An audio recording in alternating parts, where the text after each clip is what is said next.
blessed kasi naririto tayo sa oras na ito. Amen? So sa pag-awit pa lang, pag binigay natin ang 100%, ang ating time, ang ating puso, ang ating isip para sa Panginoon, mararanasan natin siya. Mapipil natin ang kapangyarihan niya. Mapipil natin na hihil tayo. Amen?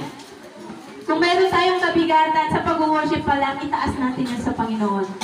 Kung meron tayong dinadalang mga problema dyan. Amen. Are we here? Amen.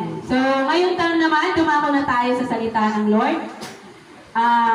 Pinapakiusapan ko ang bawat isa na mag-focus tayo, no? Kasi hindi natin mararanasan ng Lord.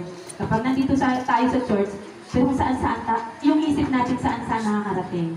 Amen? Mag-focus muna tayo sa oras na ito. Ibigay natin ang 1,000,000% ng time para sa ating Panginoon. Amen? So,